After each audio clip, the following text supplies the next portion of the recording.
So we're going to talk about underpants more. We need underpants, coconuts, and jaundice. Yep. Go. Hello. That's a title. Underpants, coconuts, and jaundice.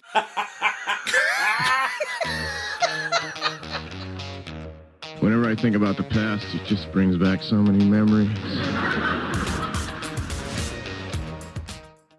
Welcome to Irritable Dad Syndrome, a Mike and Darin joint. Hey, I'm Mike. And I'm Darin. You are listening to Irritable Dad Syndrome. This is episode 100, and who gives a Tonight, I'm going to be talking about something that I almost did to a Ferrari in a parking lot. Oh, fun. I am going to talk about the fact that I went to Chicago and I had a very extremely interesting thing happen to me in an Uber. And I'm going to talk about the fact that Bess and I paid $180 to not see the Bare Naked Ladies. Hey, it's been 1 week. Yeah, it's been 1 week since we lost our money. Welcome to the show. Yes. Before we start, I want to get into something real quick. Okay. And this has bothered me because we record this show in advance. We do. Yeah. It doesn't sound like it. I know. It sounds like we just slipped it out and then threw it on the thing. That's what she said. So my son, Jacob, graduated high school. Mm-hmm. We had a party at our house just for our close family. Mm-hmm. And then a week later, we had a party with all our close friends. Yeah. Okay. Mm-hmm. So we're having this party in the backyard. Yeah. Beautiful day. You have, Yeah. And I borrowed a ton of chairs. I borrowed a bunch of tables. I borrowed some tents. I borrowed several crock pots. We borrowed a lot of stuff. So I'm out there in the backyard and I'm setting up the chairs. Yeah. And my question is about chair placement because I figured you would have some questions about there this. there were a lot of chairs on our patio. We've got a gazebo, or as you call it, a gazebo. And then there were chairs next to the gazebo. Yeah. And those chairs were facing the gazebo. Okay. Yeah. So I figure if there were people sitting in the gazebo, then the people outside would be look looking at the people who were in the gazebo. Yeah. Then I laid out a bunch of chairs in the yard. Theater style. And they were facing the house. The wall of the back of the house. Yeah. So my friend Joy says, "Hey, Darin, why are the chairs facing the house? Is somebody going to make a speech?" Yeah. And I said, "No, they're just facing the house because if there are people on the porch, then the people in the yard would want to feel included." What? Yeah. They're facing the house because that's where all the people are. Mm-hmm. Just like if you had dinner at your house, Right. everybody would face each other. Right. You want to see the people. most of the people in your family when you're eating. So I had that conversation with my friend Joy. Then 10 minutes later, Jason Durbin, that pill, I'm walking up to him and you're there. And he's like, "Hey, Darin. Yeah. How come all the chairs are facing the house? Is somebody going to make a speech?" Word for word. Yeah. As if Joy walked over and says, "Hey, give him about the chair placement in the yard." Yeah. And then he wouldn't let it go. Right. And of course, you're standing there, and if it's like if I've got a certs in my pocket, how come you're carrying certs in your pocket? You make fun of everything that you can when we're outside of this podcast. Yeah. So Jason's That's giving what me Yeah. because the chairs are facing the house. Well, you're not painting the entire picture here. So allow me, if you will. What am I missing? Let me take the brush from you for a moment and complete this canvas. Okay. Yes. So further out in the yard, you have another set of chairs around long tables. And they were under tents. Tents. Yes. And they were facing each other far away from the theater-style chairs that were facing the opposite direction towards the house. Right. It looked like you were going to put people you don't like and or don't want to see in the far tables, and that you were going to either conduct a show, an execution.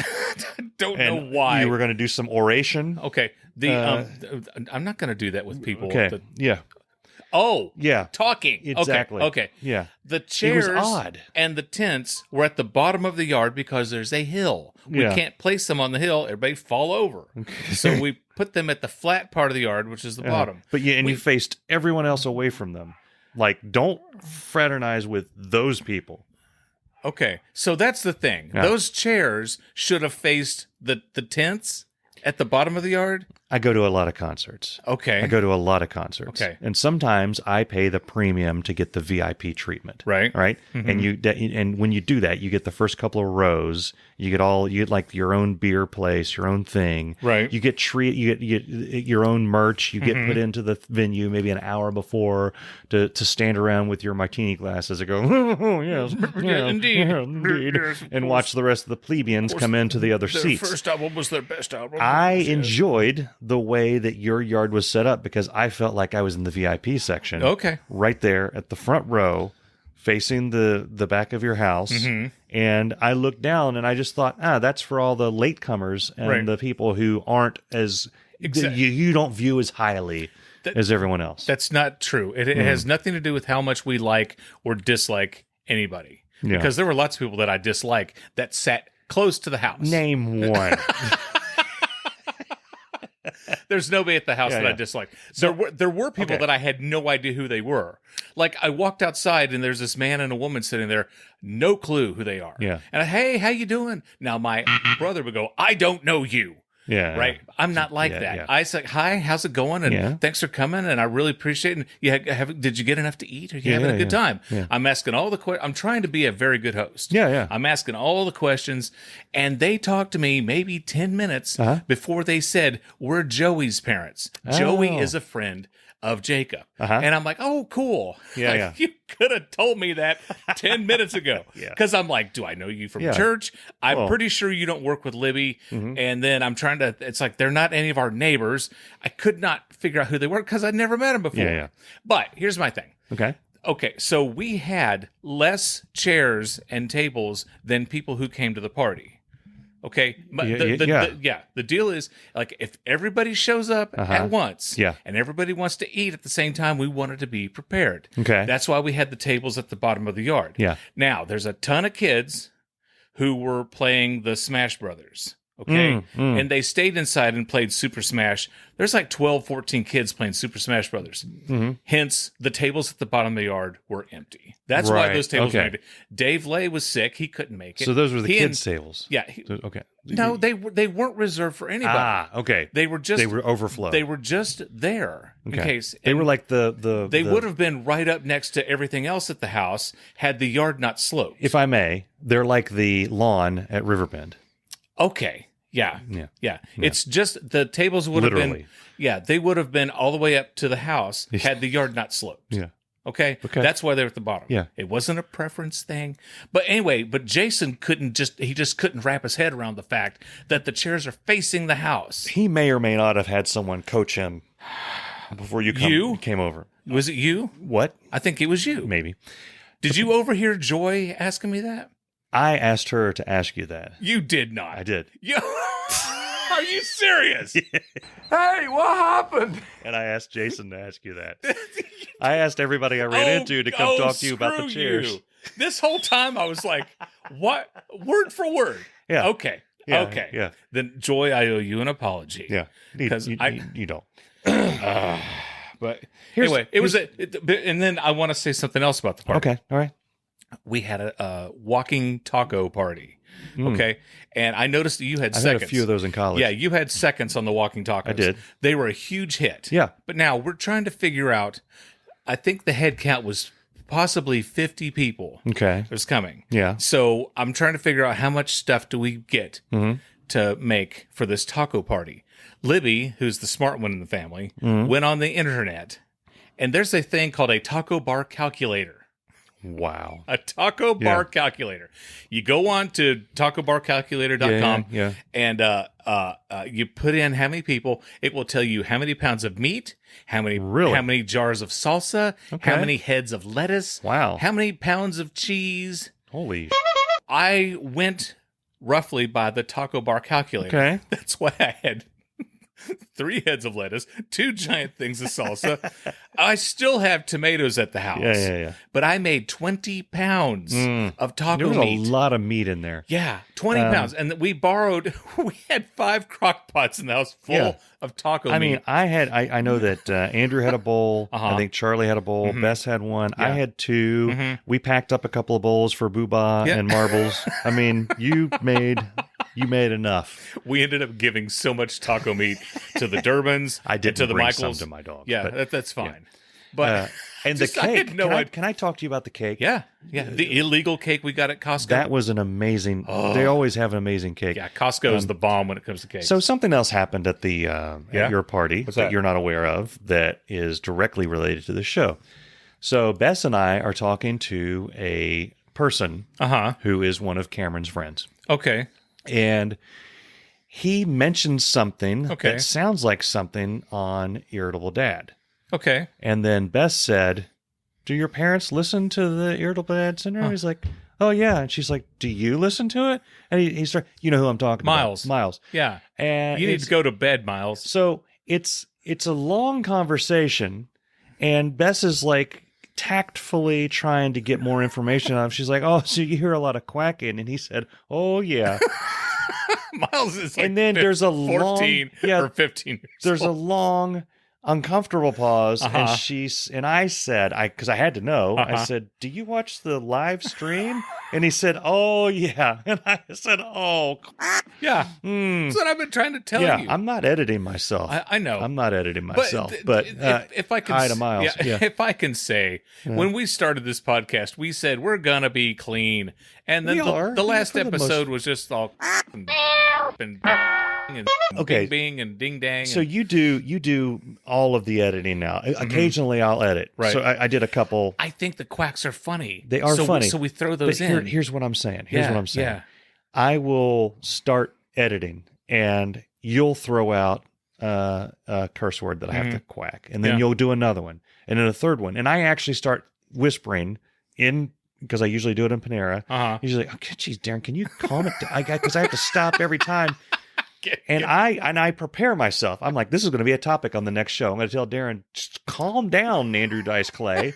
And then I start kicking in. Then it's like we go neck to neck. And then sometimes I run away with it. I'm Sam Kennison for the episode. And other times you run away with it. So we're pretty even there. The week you were talking about Casey's, oh my God. I haven't listened to that one. Oh, yeah. This portion of our show is brought to you by Diff Liquid Concentrated Wallpaper Stripper. Hi, I'm Dave Lay, and back in my 20s I made a pretty good living stripping wallpaper, and I always used Diff. I remember thinking that I could use an inferior product, take twice the time, and make more money. But honesty runs deep in my blood, and I'm brand loyal. I stand by Diff until the end of time. Even Shadow Stevens agrees. With its unique enzyme action, Diff dissolves old paste and cuts wallpaper removal time in half. Thanks, Shadow. Diff, the only one that really works. That's right. Back to you, Mike and Darin. I'm going to talk about what I almost did to this Ferrari, and I want to get the audience's opinion on this. Okay. It's time now for the Kroger Story of the Week. I am a firm believer in parking spaces. And by that, I mean... I believe they exist, one parking space per car. Yes. Right? Yeah, oh yeah. That's the way the good God-fearing Christian parking lots work. Absolutely. There was a Ferrari, and I think it's a Ferrari. I don't care enough to look up the insignia, but it didn't look like a normal Ferrari. It looked like a station wagon, but it had a Ferrari insignia on it. It was weird looking. Because Ferrari makes a hatchback now. Yeah, I stood out in the parking lot a good 30 to 40 seconds staring at it thinking, what the f*** is that? Because Crockett and Tubbs never drove around in that. No. But that is the insignia because the Ferrari has like the little horse thing. Yeah. Question. And it was not a Mustang. Yes. Okay. Crockett drove a Ferrari, but what was Tubbs' car? Didn't they drive together? Sometimes. Yeah. They had separate cars. Okay. It'd be like you and I. You and I don't drive together. Yeah, Crockett had a Testarossa. Okay. But in the beginning, he had like a black Ferrari thing. Yeah. I don't know. Okay. Anyway, it wasn't one of those. It looked like the Griswold's station wagon, but it had a Ferrari emblem on it. So I don't know what the hell this thing was. Okay. But whoever drove it decided that they were going to pull halfway in one space and halfway in the other. Yeah. And that pissed me off because I'm looking for a space. Yeah. And I start to pull in, and all of a sudden there's this bumper there, and I'm like, what in the hell is going on? I go around and I end up parking next to it. I got as close as I could to the door so they would have trouble opening it because I don't care if somebody dings my car. Right. But I would think that the Ferrari people would care about dinging their car. Yeah. So I at least wanted to give them a little bit of, I'm just that much of a jerk. Yeah. I go into Kroger. I do my business. I buy things. I come back out, right? Yeah. And they're right next to the cart corral. Yeah. Right. And I think, I want to put half the carts out of the cart corral in front and half in the back. Yeah. Move my car and then line another all the way around this thing. That sounds like a great plan. Do you agree with that? I agree with you 109%. I came so close to doing that. And I told Bess that, and she looked at me. Have you seen The Shining? When he is typing, Jack is all work and no play makes Jack a dull boy. And she finds that's written on the typewriter, and she gets that look of horror on her face because she realizes her husband is insane. Yeah. And she's stuck. That's the look that Bess gave me. She's like, you weren't really going to do that to somebody's car. And I said, I wasn't going to key it. I'm not going to ram it. Right. I'm going to make it for them for a few minutes. Yeah. The way they did for me. Yeah. Nobody's car is that wonderful to warrant two spaces. You don't need two spots. No. You're just being a douche. Yeah. Yeah. And if it is, what are you doing bringing your car to Kroger anyway? Now, on the TikTok, there's a guy who has been putting magnets. Oh. He put a magnet on people's car when he catches them not returning the buggies. Okay. And I've seen. Oh, they get pissed. I've seen that guy where get that damn magnet off my car. It's a magnet. Okay. Yeah. It's not going to scratch it. Yeah. And they get so pissed about it. And there's that. But if you really wanted to be horrible, I've seen the people who take the cart or the buggy. If you live in Tennessee, they put that next to the handle and they zip tie it to the car. That I'm like, that would be nice because you're not doing anything to the car. No. Yeah. I'm stopping by Home Depot and getting some of those hardcore zip ties, the ones that they like hold skyscrapers together with. Or we can go 120 episodes back and you can just put a coconut on their car. And they'll go the rest of the day wondering, who put a coconut on my car?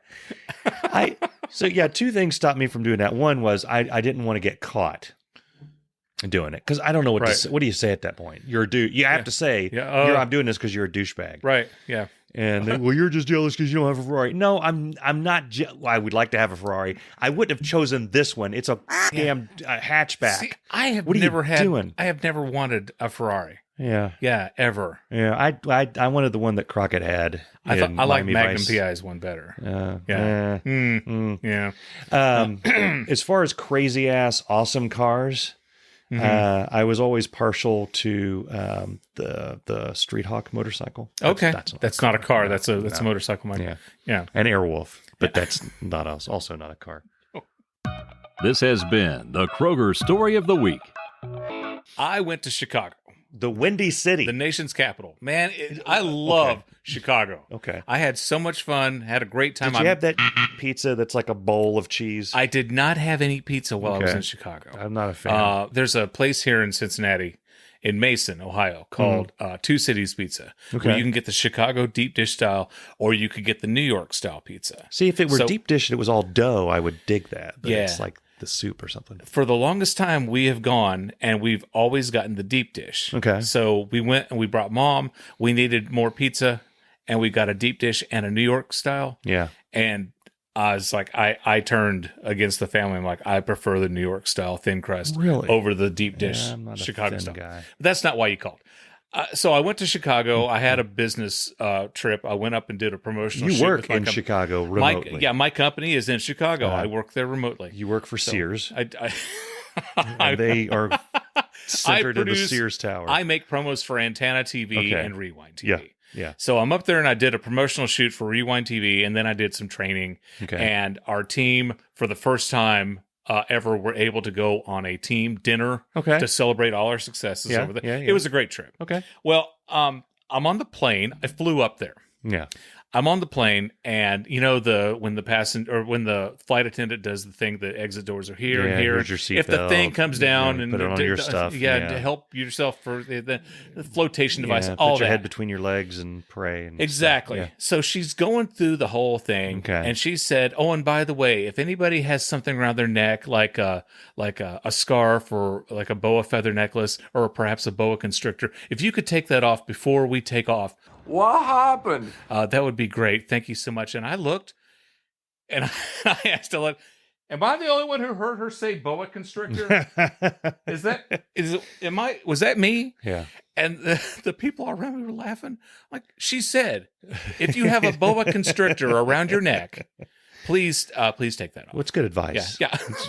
I mean, I wouldn't think you'd get through security. Hey, listen, you're going to have to put that in your carry-on. Well, it wouldn't set off the metal detector. No, it wouldn't. I would just think that they would frown upon that. Well, these are sensitive times. Yeah. Nobody knows whether that's a goiter that happens to be shaped like a... Before 9/11, you could take anything around your neck. Enough is enough! I have had it with these mother snakes on this mother plane! Everybody strap in! I'm about to open some windows.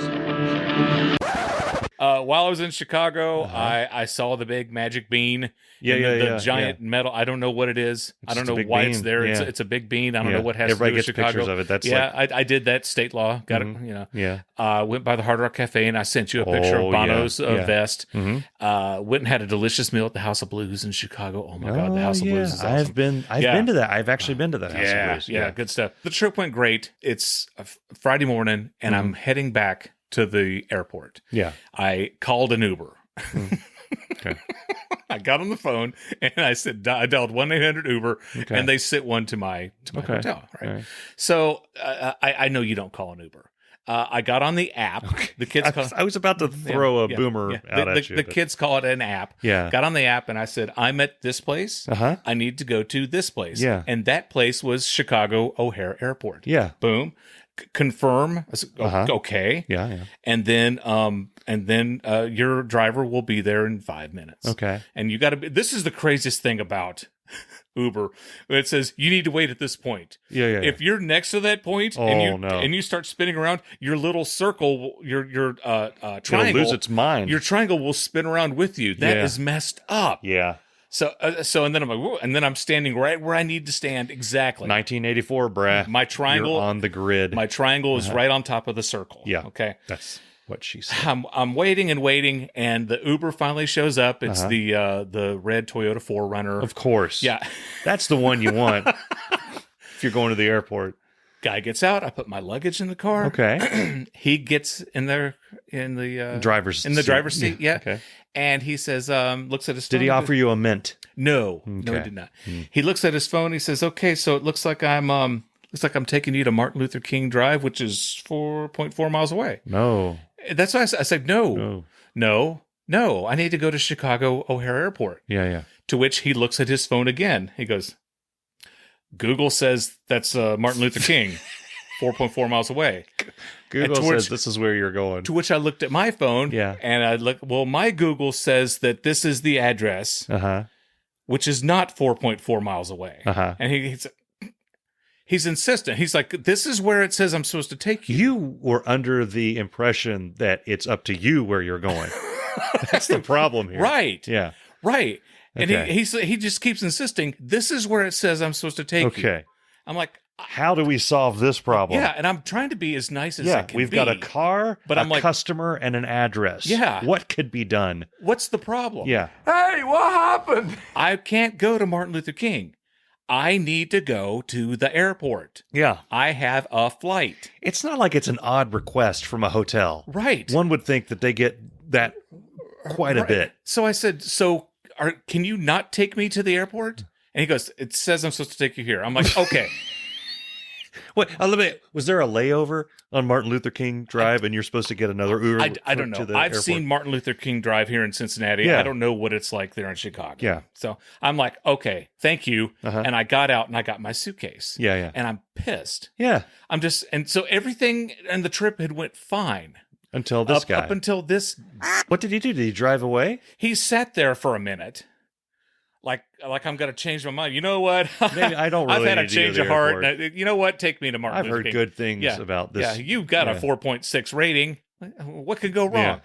So now I've only... Now you go to Lyft, the Lyft app. Right. Because you don't want to get the same guy. You just Right. see his phone ring and he backs up. I'm ready. I've only done the Uber app 2 or 3 times, and the last time was when we went to Florida last year. Okay.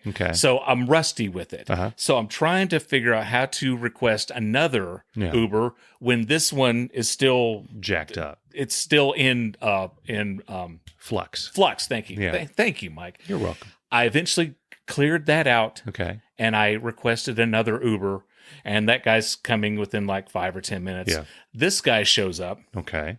And again, I'm flustered. I'm not in a good mood now. He comes up, opens his trunk, and I said, "Can you take me to the airport?" And he looks at me and says, "Do you want to go to the airport?" I said, "Yeah." He goes, "Well, okay, I'll take you to the airport." Why are you asking me? He has no. He's like, "This is what I'm supposed to do." And this guy's awesome. Yeah. Okay. Because you know me, when I'm in an Uber, I like to talk to people. Yeah, I know you do. I do. And so he asks me, how's everything going? Because he could tell. And I was explaining to him that the last guy was and that he kept insisting on taking me somewhere else. And he's like, was he trying to take you to the train that takes you to the airport? I'm like, I don't know. Yeah. I think the first guy, he may do this over and over again to people. He may. Because here's where my suspicion lurks, Mike. Because he could get more rides that way. No. Okay. I got billed for that ride. Oh. I got billed $13 for a ride I didn't take. Oh. He charged me. And it's like you go on the Uber app and it says 0 miles. And he got me at 8:04 and talked to me till 8:09 or something. And so I had to later on that evening. I had to go and find where to to lodge a dispute with Uber, and they dropped the charge. Yeah, they apologized vehemently. So they didn't call you and ask you why you didn't go to Martin Luther King Boulevard. No, they didn't. So anyway, back to the second guy. I'm in the car with him, and he's asking me all these questions. Did you enjoy your stay? I said, yeah, Chicago's been great. The people are very friendly. And he says, well, you know what? You come off as a naturally friendly person, so you probably seek out friendly people, which I think is why you find so many friendly people. I thought he was really nice. And then he asked me if I had any hobbies, and he said that he loves to read. Okay. And so I'm talking to him about reading now. Yeah. And again, I was... you were in unfamiliar territory. Oh, funny story about reading at the airport. Yeah, everybody and their brother is on their phone. Yeah. I'm the only person in the airport with an actual book. You should have had a pipe. I was wear my smoking jacket. Yeah, I was reading my David Sedaris book, and everyone else had their face in their phone. So the person who doesn't read was the only person there with a book. There you go. Anywho, so I'm telling the guy that I don't typically read because I have a very short attention span. Yeah. And I said, I'll get 20 pages into a book, and then I'm like, who's Jeff? And I'll have to go back. And he goes, I have a solution for you. Oh boy. Read shorter books. Okay. Just read books that are 20 pages long. There you go. I get to the airport and we're on the plane. Yep. And we're leaving now. And the lady gets on there, a different lady, and she's talking about, the thing drops and you use that for your oxygen and flotation device. She said, it's time now to turn off your cell phones or laptops. If you're on your cell phone, if you're in a conversation, gently say goodbye, turn off your phone, and you can call them back later. Wow. It's like, honey, listen, I love you so much. Yeah. I'm going to get off the phone now, and I'll call you right back. What am I, Mr. Rogers? Gently say goodbye. Gently. Yeah. Yeah. Yeah. Yeah. I don't know if they're throwing in this stuff just to see if people are paying attention. Because like when we were in Australia, we were flying Qantas everywhere. They're nuts on Qantas. Yeah. They're hilarious. They had Peter Jackson and all the Hobbits and all those guys do the airline thing. All right. For years. That's awesome. I know. That's awesome. Pretty cool. Irritable Dad Syndrome is brought to you by Bone-Sucking Mustard and listeners like you. Thank you. I need to talk about the Bare Naked Ladies. Yes, you quickly. Yeah. It's been 1 week since you looked at me. So months ago, I get emails from... I get emails too. From like Ticketmaster and Live Nation, and they're like, hey, you like to give us tons of money. here's some that's coming. How about near you give us some more money? Yeah, and so they'll list all these things. I go down through and I see Bare Naked Ladies. Yeah.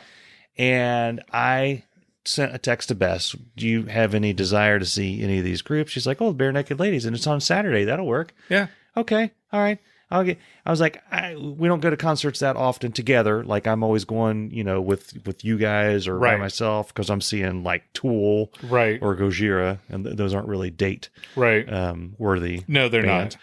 So I get what I consider pretty decent seats. I'm not right up against them because they're not a band I don't need to be up on stage with them. They're bare naked. Yeah. Yeah, I don't need that. So I get these seats and then they just kind of sit there and I'm waiting. We're waiting. And it's like, holy crap, this weekend is the day of the show. Yeah.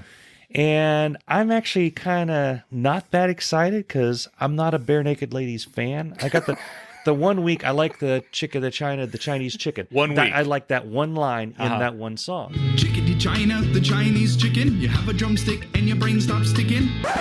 But I'm going for her. Okay. Because I think she really wants to go. Yeah. On the other hand, she doesn't really want to go. She's going because she thinks I want to go. So she texts and she's like, I don't know if I feel like going this weekend. Maybe you could take Darin. And I texted back, I don't want to take Darin. No offense.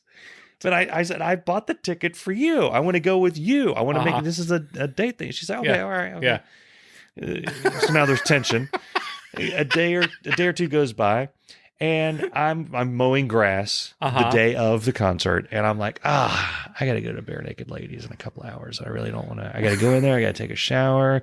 There you go. Put on clothes. Do that thing. Yeah. And I get halfway through, and I always I get done with the back, and I'm going to come do the front, and I see a text from her saying, something along the lines of, I don't really want to go, but if you really want to go, then we can go, but I'm not that excited about seeing the Bare Naked Ladies or something to that effect. So then I get finished outside and I come in and I'm like, do you really don't care about the Bare Naked Ladies? And she says, no, but if you want to go, I was like, I don't want to see him at all. Oh my God. I'm going because I thought you wanted to go. This is the equivalent of where do you want to eat? I don't know. Where do you want to eat? We can go over there. Well, if you want to. We already bought the damn tickets. But it's like, if you want to eat there, we'll eat there. So, well, I thought you wanted to eat there. So I'm like, okay. Except it's a $180 sandwich. I'm like, okay, we got to get rid of these damn things. So I text and call you, and you're something about, it's not even the original guy, which I was like, okay, I don't even, absolutely. Yeah, it was a duo, and then one of the guys is no longer part of the Bare Naked Ladies. He left. Yeah, and I told Bess that. She's like, well, the hell with him then. I know. She's like, do you want me to put it on the Buy Nothing cult group that she's in? I'm like, no. The cult group. These were $90 a piece. Tickets. Sorry. Yeah. I'm going to sell them on Ticketmaster. So Ticketmaster has a thing where you can just sell them directly on their thing. They say, what do you want? I offer them to you for $90 for both of them. I'm like, I'll put it on Ticketmaster. That's almost half off. $45 a ticket. And it came back and said, you will receive $0.00. Said, you must charge 76 point something dollars per ticket. And my first thought was, why? Nobody's going to pay that much for Bare Naked Ladies, even though I did. Even though you did. So I put Who would be crazy enough to buy these tickets? So then I put in that number. And then a screen came up and said, are you sure? Yes. And it showed a graph that showed the median price for tickets in this section are $45, which led to a whole host of questions from me. That's what primary of which being, why did you charge me $90 if most tickets in this section cost $45? Yeah. Hey. And then they said I would receive $60-something per ticket. I don't need $60 per ticket. So I want $45 per ticket. So I figured I'll subtract $15 from that and I'll charge $60 a ticket. Still way too much for them people, but it'll get me what I originally wanted. And when I put that in, it came back and said, you will get $0.0. So it was forcing me to at least charge $76 and something cents. And we did. And nobody bought them. Okay. And then, why didn't you call like somebody else, like the Michaels? I don't have any friends. Yeah. Then, I keep forgetting. I'm your only friend. Then those emailed me and said, "How was the show?" You know I didn't go to the show. And Ticketmaster knows I didn't go to the show. And you always give me because I don't like current technology. I don't like, because I was talking about how... It would be even worse if I had paper tickets, because then I have to take it to something or to somebody. I know, but I was talking about how when I go to a concert, I don't like having it on the phone. Okay, I don't like having it on the phone. Because when we went to that marching band competition and we're trying to unload some tickets, it was like trying to pass a bill through Congress. Yeah. Well, I could have gone. If I just had the tickets, I could have just sold them to somebody while I was there. I could have driven down there, but part of the reason I didn't want to get down there is because I didn't want to drive to Riverbend. I do not like Riverbend. I don't. I don't mind it. It's okay if you get an aisle seat. But we were in the pavilion, which I told Bess is nice. I said, maybe we can go we'll be in the pavilion and they have beer. We'll go and we'll have a beer. Yeah.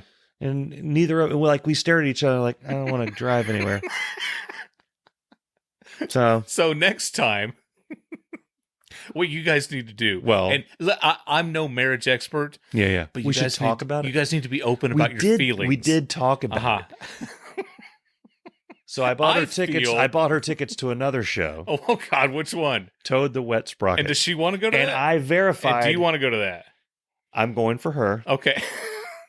I like that song they have, Walk to the Water. Okay. And I verified both Toad and Wet Sprocket are still in the band. Oh, good. And it's at the Taft Theater. Right. And then when this hit, when we both accepted, we both said we just paid $180 to not see Bare Naked Ladies. Yeah. We laughed. And then she said, "Do you really want to go see Toad?" I was like, "You're going to see Toad." Yeah. That was a birthday present. Mm-hmm. You've talked about Toad since the 90s. Yep. She's like, "I only like one or two songs." I was like, "We're going to see Toad the Wet Sprocket. That's what we're doing. Yeah. We're going to do that." So I just remember, at least I forgot to go see Big Bad Voodoo Daddy.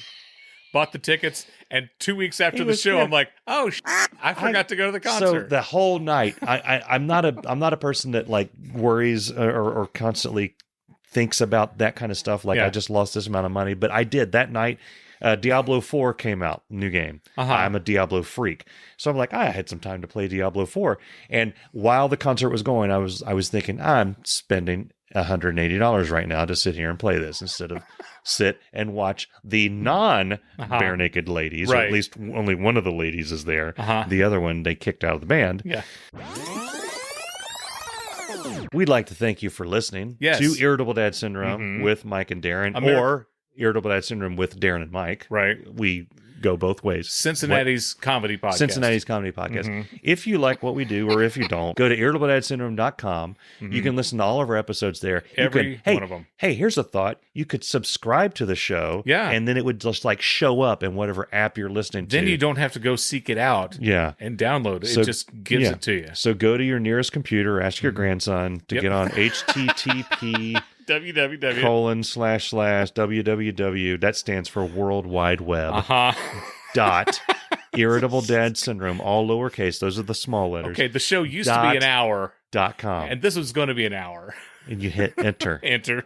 Wait a minute, because if it's the first time, there's a lot of graphics on there. If you see a little thing spinning around, just wait it out. It's okay. It'll be fine. It's okay. It'll be just fine. And you'll click the newest episode. Yeah. All those little app things are there. You can click one. Yeah. And then just go ahead and subscribe. Yeah. And then leave a review somewhere. Come on, please. And share it with people that you know and people that you love. A friend of mine. Yeah. Do you remember when I told the story about Donnie breaking his foot? Mm-hmm. And my neighbor, the girl who lived next door to me, who was the doctor studying to be a doctor. Yeah. Well, she still listens to our podcast. Okay. And she sent a message to us the other day. She says, "I love you guys. You guys are hilarious." And she's like missed the past few and she's going to catch up. But she wanted to let me know that she loves our podcast. That's wonderful. So Jennifer, thank you for saying that. Jennifer. I really appreciate it. Awesome. Could you put that in a review and post it? Would it kill you? Would it kill you? To click the little 5-star thing and make it official? Yeah. Yeah. Thanks, Jennifer. We'll see you guys next time on Irritable Dad Syndrome. Well, the show is over, and I'm going to make me a grilled cheese sandwich. I make mine with Texas toast, cheddar, Colby, and American cheese. 2 pieces of hickory smoked bacon, and a big-ass slice of tomato. We'll see you next time. talk. Just check test 1 2 testing 1 2. No, I wasn't telling you to talk. I'm sorry. I'm talking. This thing's not. I'm just trying to make you happy, Mike. That's. I'm just trying to make you happy.